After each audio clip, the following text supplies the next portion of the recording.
আসসালামু আলাইকুম। আমি আসছি চট্টগ্রামের মিরসরাইয়ের পশ্চিমাঞ্চলে। এখানে হচ্ছে বঙ্গোপসাগরের সামনে চর এলাকা। তো এখানে একরকে একর হচ্ছে তরমুজ চাষি ভাইয়েরা তরমুজ চাষ করেছেন। ওনারা অনেক কষ্ট করেছেন, অনেক টাকা খরচ করেছেন, কিন্তু আসলে দেখেন আপনারাই এই ফলনটা কীরকম হয়েছে। একদমই নাই ফলন। অথচ আমরা বিভিন্ন বাজারে গেলে আমরা অভিযোগ করি যে তরমুজের দাম অনেক বেশি বাড়তি রাখতেছে, কেন রাখতেছে?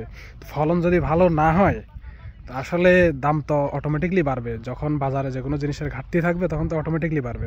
তো আমি এখানে একজন চাষি ভাই আছেন, তরমুজ চাষি, ওনার সাথে একটু কথা বলবো। উনি কি বলে শুনেন আপনারা। ওনার বাড়ি হচ্ছে নোয়াখালীর সোনাগাজীতে।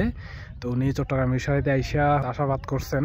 তো ওনার কাছ থেকে শুনুন যে আসলে কেমন খরচ হয়েছে আর কেমন ফলন হয়েছে, আর উনি কতটুকু লাভবান বা কতটুকু ক্ষতিগ্রস্ত। আপনার নাম কি? আমার নাম আফসার উদ্দিন।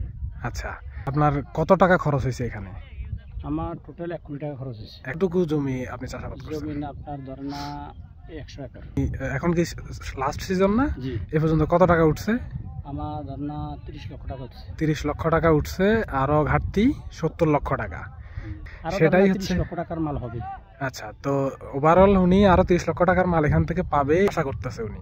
তো সেই জায়গায় তাহলে 60 লক্ষ টাকা উনার হবে, বাট 40 লক্ষ টাকা কিন্তু আলটিমেটলি ঘাটতি থাকতেছে। দেখছেন তো আমাদের চাষি ভাইদের সমস্যাটা কোথায় বা কেন কি হয়।